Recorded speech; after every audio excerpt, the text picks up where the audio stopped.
தமிழக பட்ஜெட் தொடர்பாக ஜூலை 2ஆம் தேதி முதல் 22ஆம் தேதி வரை முதல்வர் விஜய் ஆலோசனை நடத்துகிறார்.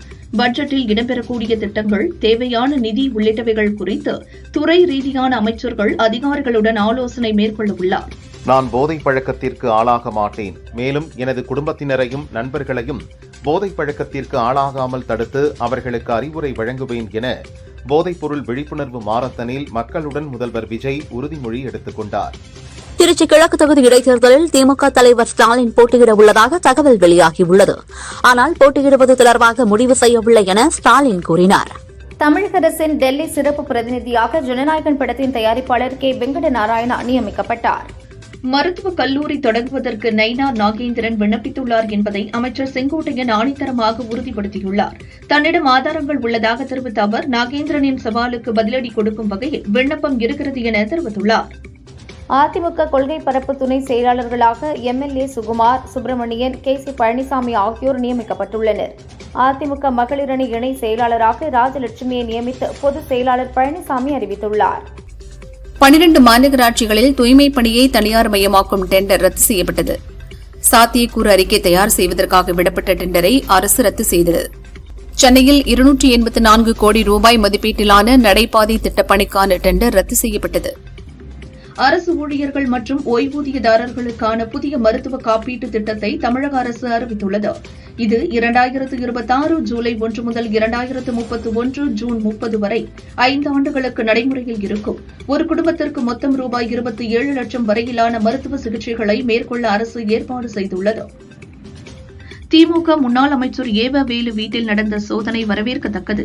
கடந்த 5 ஆண்டுகளில் நடந்த அனைத்து முறைகேடுகளையும் அரசு விசாரித்து குற்றவாளிகள் தண்டிக்கப்படுவதை உறுதி செய்ய வேண்டும் என அண்ணாமலை வலியுறுத்தியுள்ளார். அனைத்து பேருந்துகளிலும் பெண்களுக்கு இலவச பயண திட்டம் விரைவில் அறிவிக்கப்படும்.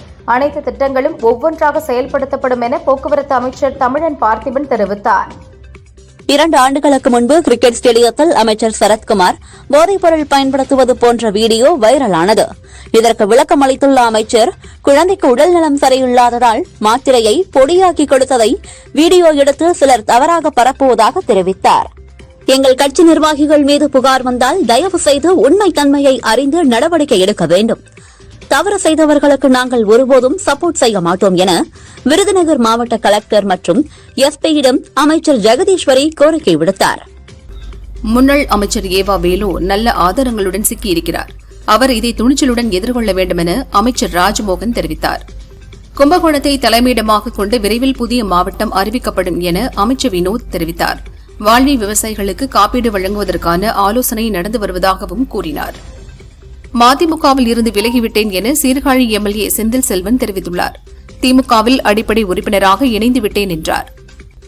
திமுக கூட்டணியில் இருந்து மதிமுக வெளியேற உயர்நிலைக்குழு உறுப்பினர்கள் வலியுறுத்தியதாக தகவல் வெளியாகியுள்ளது. திமுக கூட்டணியில் மதிமுகவுக்கு உரிய அங்கீகாரம் தரப்படவில்லை என வைகோவிடம் நிர்வாகிகள் அதிருப்தி தெரிவித்துள்ளனர். வணிக எல்பிஜி சிலிண்டர் விநியோகத்தில் விதிக்கப்பட்ட கட்டுப்பாடுகளை மத்திய அரசு திரும்பப் பெற்றுள்ளது.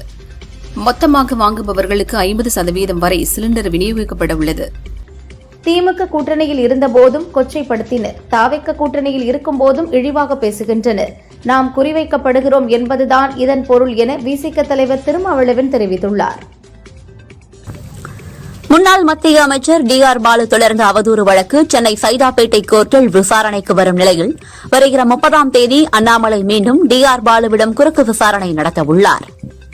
போதைப்பொருள் கடத்தலுக்கு எதிராக நாம் அனைவரும் ஒன்றிணைந்து போராடினால் அடுத்த 3 ஆண்டுகளில் நாம் பெரும் முன்னேற்றத்தை காண்போம் என்று மாநில அரசுகளுக்கு மத்திய உள்துறை அமைச்சர் வலியுறுத்தினார். உலகம் முழுவதும் மோதல் நடக்கும் பகுதிகளில் பள்ளிகளுக்கும் குழந்தைகளுக்கும் எதிராக அட்டூழியங்கள் செய்பவர்கள் மீது எந்தவித கருணையும் காட்டக்கூடாது, கடுமையாக தண்டிக்கப்பட வேண்டும் என ஐநாவில் இந்தியா வலியுறுத்தியுள்ளது. தூத்துக்குடி ஓடக்கரையில் பயணிகள் நிழற்குடையை திறந்து வைத்த திமுக எம்பி கனிமொழியிடம் இங்கு பேருந்துகள் நிற்பதில்லை என பெண்கள் புகார் அளித்தனர். அதற்கு நம்ம ஆட்சினா உடனே செஞ்சிடலாம் என கூற ஆவேசமடைந்த பெண்கள் ஆட்சி மாறினாலும் அனிதா ராதாகிருஷ்ணன் தானே எம்எல்ஏ என கூறி அவருடன் வாக்குவாதம் செய்தனர். இளைஞர்கள், மாணவர்கள் மற்றும் பொதுமக்கள் அனைவரும் போதைப்பொருள் பழக்கத்திற்கு எதிராக ஒன்றிணைந்து செயல்பட்டு ஆரோக்கியமான எதிர்காலத்தை உருவாக்குவோம் என சர்வதேச போதைப்பொருள் ஒழிப்பு தினத்தையொட்டி பிரேமலதா கூறியுள்ளார். அதிமுக மகளிர் அணி கூட்டம் ஜூலை 1ஆம் தேதி நடைபெறவுள்ளதாக பொதுச் செயலாளர் பழனிசாமி தெரிவித்துள்ளார். மாநில மகளிர் அணி நிர்வாகிகள், மாவட்ட மகளிர் அணி செயலாளர்கள் பங்கேற்க அழைப்பு விடுக்கப்பட்டுள்ளது. பல்லாயிரக்கணக்கான தொழிலாளர்களின் உழைப்பாலும் விவசாயிகளின் தியாகத்தாலும் உருவானது என்எல்சி. தொடர்ந்து லாபத்தில் இயங்கி வரும் என்எல்சி பங்குகளை மத்திய அரசு விற்பது தமிழகத்திற்கு இழைக்கப்படும் துரோகம் என செல்வ பெருந்தகை தெரிவித்துள்ளார். லோக்சபா எதிர்க்கட்சித் தலைவராக பொறுப்பேற்று இன்றுடன் 2 ஆண்டுகள் நிறைவடைந்தது. நீட், தேர்தல் முறைகேடு, அரசமைப்பை பாதுகாத்தல் என ஒவ்வொரு களத்திலும் மக்களுடன் துணை நிற்பேன் என எம்பி ராகுல் தெரிவித்துள்ளார். முரசொலியில் மூத்த கம்யூனிஸ்ட் தலைவர் பே. சண்முகம் குறித்து வெளியிடப்பட்டுள்ள கருத்துக்களை ஏற்றுக்கொள்ள முடியாது என்றும் அது அநாகரிகத்தின் உச்சம் என்றும் அமைச்சர் ராஜமோகன் விமர்சித்தார். திருச்சி காவிரி பாலம் பராமரிப்பு பணி காரணமாக 3 மாதங்களுக்கு மூடப்படுகிறது. திருச்சி காவிரி பழைய பாலத்தின் இருபுறமும் மூடப்பட்டது. சஞ்சீவி நகரிலிருந்து புதிய காவிரி பாலம் வழியாக போக்குவரத்து மாற்றம் செய்யப்பட்டது. சென்னை எம்ஆர்சி நகரில் மத்திய நிதியமைச்சர் நிர்மலா சீதாராமனை பாஜக மாநில தலைவர் நயினார் நாகேந்திரன் சந்தித்து பேசினார். தேர்தலுக்கு பின் தமிழகத்தில் பாஜகவின் முன்னெடுப்பு, அரசியல் நிலவரங்கள் குறித்து இரு தலைவர்களும் ஆலோசனை நடத்தியதாக கூறப்படுகிறது. வரக்கூடிய நிதிநிலை அறிக்கையில் சிறுபான்மையினருக்கு அதிக நிதி ஒதுக்கி அறிவிப்புகள் வெளியாகும் என அமைச்சர் ஷாஜகான் சொன்னார். வெள்ளை அறிக்கையை புட்டு புட்டாக வைத்து புதிய திட்டங்களுக்கு பூட்டு போடுகிறதா தாவிக அரசு என ஆர்.பி. உதயகுமார் கேள்வி எழுப்பினார். கங்கை மற்றும் காவிரி நதிகளை இணைத்தால் இந்தியாவின் வளர்ச்சியை யாராலும் தடுக்க முடியாது. அதேபோல் கோதாவரியையும் காவிரியையும் இணைத்தால் கர்நாடகா, ஆந்திரா, தமிழகம், தெலுங்கானா ஆகிய மாநிலங்களின் ஒட்டுமொத்த தண்ணீர் தேவையும் முழுமையாக பூர்த்தியடையும் என ஆந்திர முதல்வர் சந்திரபாபு நாயுடு தெரிவித்தார். மக்களுக்கு என்ன தேவையோ அதை சரியாக செய்பவர்தான் முதல்வர் விஜய். போதைப் பொருள் இல்லாத தமிழகத்தை முதல்வர் நிச்சயம் உருவாக்குவார் என அமைச்சர் ஆனந்த் தெரிவித்தார். தேர்தல் முடிந்த பின் சிலர் என்னை கோபிச்செட்டிப்பாளையம் வீதியில் நடமாட முடியாது என கூறினார்கள். ஆனால் இன்று அமைச்சராகி நலத்திட்ட உதவிகளை வழங்கி வருகிறேன் என அமைச்சர் செங்கோட்டையன் தெரிவித்தார். காவிரி, கோதாவரி இணைப்பு பணிகளை விரைவுபடுத்த சிறப்பு பணிக்குழுவை அமைக்க வேண்டும். இந்த திட்டம் செயல்படுத்தினால் கர்நாடகா அதை எதிர்க்காது என பாமக தலைவர் அன்புமணி வலியுறுத்தியுள்ளார். மாநகராட்சி தூய்மை பணிகளை தனியாரிடம் ஒப்படைப்பது தொடர்பான டெண்டர் ரத்து செய்யப்பட்டது வரவேற்கத்தக்கது. கோரிக்கைக்கு மதிப்பளித்து டெண்டரை ரத்து செய்த தமிழக அரசின் முடிவை இந்திய கம்யூனிஸ்ட் வரவேற்பதாக அக்கட்சியின் மாநில செயலாளர் வீரபாண்டியன் தெரிவித்துள்ளார். அயோத்தி ராமர் கோயிலுக்காக பக்தர்கள் வழங்கிய நன்கொடையில் முறைகேடு நடந்திருப்பது தொடர்பாக எழுந்த புகாரால் சிறப்பு புலனாய்வு குழுவின் அறிக்கையின்படி எடுக்கப்படும் நடவடிக்கையில் தவறிழைத்த யாரும் தப்ப முடியாது என உத்தரப்பிரதேச முதல்வர் யோகி ஆதித்யநாத் கூறியுள்ளார். அயோத்தி ராமர் கோயில் மீது தீய நோக்கத்துடன் கண் வைக்காதீர்கள். ராமர் கோயில் காணிக்கை திருட்டு தொடர்பான ஆதாரம் இருந்தால் அதை சிறப்பு விசாரணை குழுவிடம் சமர்ப்பியுங்கள் என எதிர்க்கட்சிகளை முதல்வர் யோகி ஆதித்யநாத் வலியுறுத்தியுள்ளார். இந்தியாவின் கடல்சார் அண்டை நாடான செஷல்ஸுக்கு பிரதமர் நரேந்திர மோடி 3 நாள் அரசுமுறை பயணமாக நாளை செல்ல உள்ளார். அந்நாட்டின் தேசிய தின பொன் விழாவில் பங்கேற்கிறார். பிரதமரை போல தமிழக முதல்வர் விஜய் பொது விழிப்புணர்வு நிகழ்ச்சிகளில் நேரடியாக பங்கேற்பதும் போதைப்பொருள் ஒழிப்பு மாரத்தானில் இணைந்திருப்பதை காண்பது மனதிற்கு இதமளிப்பதாகவும் பாராட்டத்தக்கதாகவும் உள்ளது என தமிழிசை கூறினார். வெனிசுலாவில் நிலநடுக்கத்தால் பாதிக்கப்பட்ட மக்களுக்கு இந்திய விமானப்படையின் 2 C-17 ரக விமானங்களில் நிவாரணப் பொருட்கள் அனுப்பி வைக்கப்பட்டது. நலிவடைந்து வரும் கரும்பு தொழிலை மீட்டெடுக்கவும் முதலீடுகளை ஈர்க்கவும் பீகாரில் புதிய சர்க்கரை ஆலைகளை தொடங்கும் முதலீட்டாளர்களுக்கு வெறும் ₹1 40 ஏக்கர் வரையிலான அரசு நிலம் 30 ஆண்டுகள் குத்தகைக்கு வழங்கப்படும் என அம்மாநில அரசு அறிவித்துள்ளது. ஆபரேஷன் சிந்தூர் ராணுவ நடவடிக்கையில் 6 இந்திய வீரர்கள் கொல்லப்பட்டனர். அவர்களின் பெயர்கள் முதல் முறையாக தற்போது பொதுவெளியில் வெளியிடப்பட்டுள்ளது. 2014 முதல் 2026 ஆண்டு வரை ₹1,84,000 கோடி மதிப்புள்ள போதைப் பொருட்கள் கைப்பற்றப்பட்டுள்ளது. பாஜக அரசின் செயல்திறனில் ஏற்பட்டுள்ள அதிகரிப்பை இந்த நடவடிக்கை பிரதிபலிப்பதாக மத்திய அமைச்சர் அமித் ஷா தெரிவித்துள்ளார். தஞ்சாவூர் காசவளநாடு கிராமத்தில் மொகரத்தை முன்னிட்டு மக்கள் 10 நாட்கள் விரதம் இருந்து தீமிதித்து பக்தியுடன் நேர்த்திக்கடனை செலுத்தி வழிபட்டனர். மதுரை மாவட்டம் உசிலம்பட்டி அருகே கீழ திருமாணிக்கம் கிராமத்தில் அமைந்துள்ள பழமையான முத்துமாரியம்மன் கோவில் கும்பாபிஷேகம் 12 ஆண்டுகளுக்கு பின்பு வெகு விமரிசையாக நடைபெற்றது. ஏராளமான பக்தர்கள் கலந்து கொண்டு சுவாமி தரிசனம் செய்தனர். வேலூரில் ஷியா பிரிவு முஸ்லிம்கள் மொகரத்தை முன்னிட்டு மார்பில் அடித்தும் கத்தி போட்டும் ரத்தம் சொட்ட சொட்ட மொகரத்தை அனுசரித்தனர். கடலூரில் போலியான சொத்து ஆவணத்துக்கு தடையில்லா சான்றிதழ் வழங்கிய விவகாரத்தில் ஒரத்தூர் இன்ஸ்பெக்டர் லட்சுமியை பணிநீக்கம் செய்து விழுப்புரம் சரக டிஐஜி உத்தரவிட்டுள்ளார். எஃப்ஐஆரை மட்டுமே காரணம் காட்டி ஒருவருக்கு பாஸ்போர்ட் வழங்க மறுக்க முடியாது. குற்ற வழக்கில் எஃப்ஐஆர் பதிவு செய்திருந்தால் அந்த நபருக்கு பாஸ்போர்ட் வழங்க தடையில்லை என்று ஹைகோர்ட் மதுரை கிளை தெரிவித்துள்ளது. நெல்லையப்பர் கோயிலில் நாளை மறுநாள் நடக்கும் ஆணி திருவிழாவில் சாதி சின்னங்களை பயன்படுத்த தடை விதிக்கப்பட்டுள்ளது. மீறி பயன்படுத்தினால் கண்காணித்து கடும் நடவடிக்கை எடுக்கப்படும் என நெல்லை மாநகர கமிஷனர் தேஷ்முக் எச்சரித்துள்ளார். ஜார்க்கண்ட் மாநிலம் மேற்கு சிங்பூம் மாவட்டத்தில் கால்பந்து விளையாடிக் கொண்டிருந்த 2 இளைஞர்கள் மீது மின்னல் தாக்கியதில் சம்பவ இடத்திலேயே உயிரிழந்தனர். சென்னை எழும்பூரில் இருந்து திருநெல்வேலிக்கு இயக்கப்படும் நெல்லை எக்ஸ்பிரஸ் நாளை தாழையூத்து வரை மட்டுமே இயக்கப்படும். மறுமார்க்கமாக ஜூன் 28ஆம் தேதி தாழையூத்து நிலையத்திலிருந்து இரவு 9 மணிக்கு புறப்படும் என தெற்கு ரயில்வே அறிவித்துள்ளது. எல் நினோவால் தமிழகத்தில் வடகிழக்கு பருவமழை வழக்கத்தை விட கூடுதலாக பெய்ய வாய்ப்புள்ளதாக வானிலை ஆய்வாளர்கள் எச்சரித்துள்ளனர். தேனி மாவட்டம் ஆண்டிப்பட்டி அருகே அணக்கரைப்பட்டி கிராமத்தில் இரவு நேரங்களில் கரடிகள் உலா வருவதால் பொதுமக்கள் அச்சத்தில் உள்ளனர். வனத்துறையினர் விரைந்து நடவடிக்கை எடுத்து கரடிகளை வனப்பகுதிக்குள் விரட்ட வேண்டும் என அப்பகுதி மக்கள் கோரிக்கை விடுத்துள்ளனர். திருவள்ளூரில் அமோனியா வாயு கசிவு ஏற்பட்ட தொழிற்சாலைகள் பணியாற்றிய ஒடிசாவை சேர்ந்த 59 தொழிலாளர்களை சென்னையில் இருந்து ரயில் மூலம் சொந்த ஊர்களுக்கு அனுப்பி வைக்கப்பட்டனர். திருவள்ளூர் ஆலை அமோனியா வாயு கசிவால் பலியானோர் எண்ணிக்கை 14ஆக உயர்ந்துள்ளது. ராஜீவ்காந்தி அரசு மருத்துவமனையில் சிகிச்சை பெற்று வந்த ஜார்க்கண்ட் பெண் மரணமடைந்தார். வாயு கசிவால் இறந்த 14 பேரும் பெண்கள்.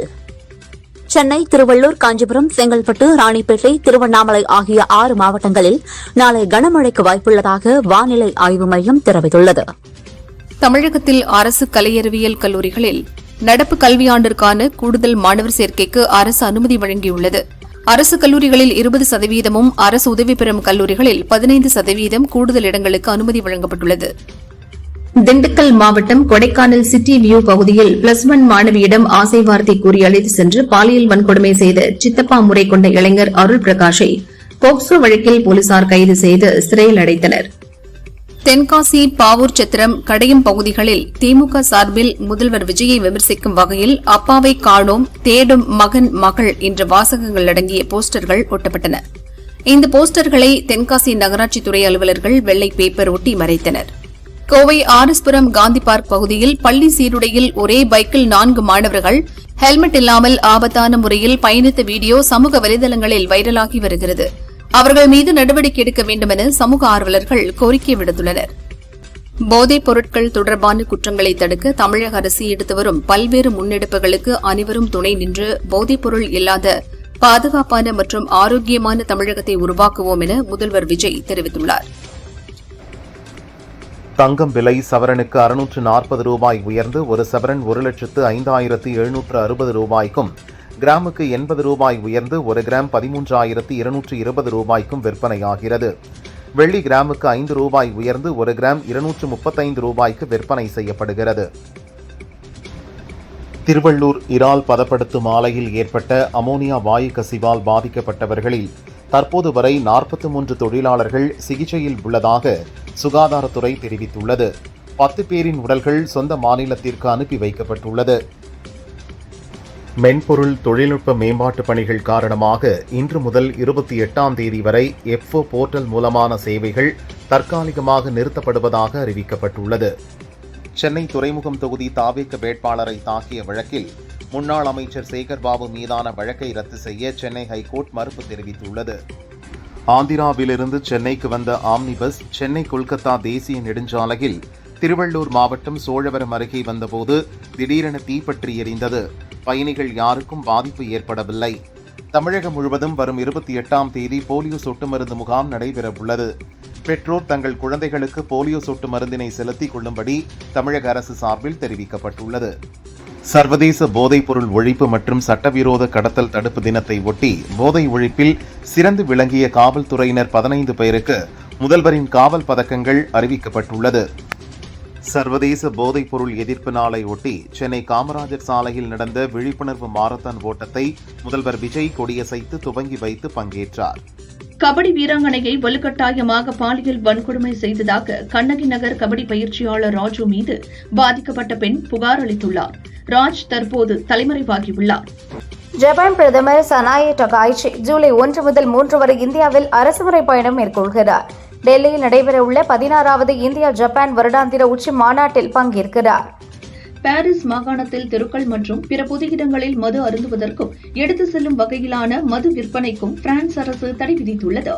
அதீத வெப்பம் காரணமாக மதுவால் உடல் சூடேறி மக்கள் பாதிக்கப்பட்டு மருத்துவமனைகளில் இடப்பற்றாக்குறை நிலவுவதால் இந்த நடவடிக்கை எடுக்கப்பட்டுள்ளது. ஹார்முஸ் நீரிணையை கடக்க முயன்ற சிங்கப்பூர் கொடியேந்திய கப்பலை ஈரான் ராணுவம் தாக்கியதால் நீரிணையை கடக்காமல் பல்வேறு கப்பல்கள் பின்வாங்கியுள்ளன. தாங்கள் அங்கீகரித்த வழித்தடத்தை மட்டுமே கப்பல்கள் பயன்படுத்த வேண்டும் என ஈரான் எச்சரிக்கை விடுத்துள்ளது. ரஷ்யாவிடமிருந்து கச்சா எண்ணெய் வாங்குவதற்காக இந்தியாவுக்கு வழங்கப்பட்ட சலுகைகளை நீட்டிப்பதா அல்லது முடிவுக்கு கொண்டு வருவதா என்பதை ட்ரம்ப் முடிவு செய்வார் என அமெரிக்க வெளியுறவுத்துறை செயலர் மார்க்கோ ரூபியோ தெரிவித்தார். ட்ரோன் மூலம் எவர் லவ்லி என்ற வர்த்தக கப்பல் மீதான தாக்குதலை தொடர்ந்து ஹார்முஸ் நீரிணை வழியாக கப்பல்களை வெளியேற்றும் பணியை ஐநா அமைப்பு இடைநிறுத்தியது. கவின் நடிக்கும் புதிய படத்திற்கு பேர் சொல்லும் பிள்ளை என பெயரிட்டுள்ளனர். இதில் அவருக்கு ஜோடியாக சஞ்சனா கிருஷ்ணமூர்த்தி நடிக்க முக்கிய வேடத்தில் பாலசரவணன் நடிக்கிறார். ராம் சங்கையா இயக்குகிறார். படத்தின் துவக்க விழா சென்னையில் நடந்தது. குடும்ப பின்னணியில் உணர்வு பூர்வமான கதையில் படம் உருவாகிறது. 1987 கமல் நடிப்பில் இதே தலைப்பில் ஒரு படம் வெளியாகி வெற்றி பெற்றது. அமெரிக்காவின் வாஷிங்டனில் இசையமைப்பாளர் A.R. ரகுமானுக்கு அகாடமி ஆஃப் அச்சீவ்மெண்ட் என்ற விருது வழங்கப்பட்டுள்ளது. இதை ஹாலிவுட் இயக்குநர் பீட்டர் ஜாக்சன் வழங்கினார். ரகுமான் கூறுகையில், இந்த உயரிய விருதை பெற்றதில் பெருமை கொள்கிறேன். என் நாடு, மக்கள், என்னுடன் பணியாற்றிய படைப்பாளிகள் மற்றும் இவ்வளவு ஆண்டு எனக்கு ஆதரவளிக்கும் ரசிகர்களின் அன்பு இன்றி இந்த பயணம் சாத்தியமில்லை என்றார். நந்தினி ரெட்டி இயக்கத்தில் சமந்தா நடிப்பில் வெளியான மாயின்டி பங்காரம் படத்திற்கு வரவேற்பு கிடைத்திருப்பதுடன் லாபமும் கிடைத்துள்ளது. படத்தின் சக்சஸ் மீட்டில் பேசிய சமந்தா, 3 ஆண்டுகளுக்கு பிறகு நான் மீண்டும் திரையுலகிற்கு வந்ததால் ஒரு டிக்கெட் கூட விற்குமா என்ற சந்தேகம் இருந்தது. அதனால் படம் வெளியாவதற்கு முன்பு பட்ஜெட்டில் முடிந்தவரை அதிக தொகையை மீட்க முயன்றோம். அதற்கு மேல் கிடைப்பது ஒரு போனஸ் என்றே நாங்கள் கருதினோம். இப்போது அந்த போனஸ் அற்புதமாகவே அமைந்தது என்றார். ராஜ்கமல் பிலிம்ஸ் நிறுவனம் தி குட் டாக்டர் தொடரின் உரிமத்தை வாங்கியுள்ளதாகவும் தர்மன் திரைப்படம் அதன் தழுவல் என்றும் பரவிய தகவலை இயக்குநர் அஸ்வத் மாரிமுத்து மறுத்துள்ளார். நடிகை குஷ்பு இயக்குநர் சுந்தர் சியின் மூத்த மகளான அவந்திகாவிற்கு ஷ்ரவன் சீனிவாசன் என்பவருடன் திருமணம் முடிவாகி இருந்த நிலையில் கோவாவில் இவர்களின் திருமணம் விமர்சையாக நடந்தது. இதில் நெருங்கிய உறவினர்கள், திரையுலகினர் மட்டுமே கலந்து கொண்டனர். தெலுங்கு சினிமாவைச் சேர்ந்த சிரஞ்சீவி, நாகார்ஜுனா, வெங்கடேஷ் ஆகியோர் அவரவர் மனைவியருடன் கலந்து கொண்டனர். இந்தியில் அனில் கபூர், ஜாக்கி ஷெரப் ஆகியோரும், தமிழிலிருந்து நடிகைகள் த்ரிஷா, லிசி, சரிதா உள்ளிட்டோரும் பங்கேற்றனர். முதல்வர் விஜய் மாரத்தானில் ஓடியது ஆரோக்கியமான விழிப்புணர்வை ஏற்படுத்தும். இது ஒரு நல்ல முன் உதாரணம் என நடிகர் விஷ்ணு விஷால் கூறியுள்ளார். திரைத்துறையில் இனி படிப்படியாக மாற்றங்கள் நடைபெறும் என்ற நம்பிக்கை வந்துவிட்டதாகவும் தெரிவித்தார்.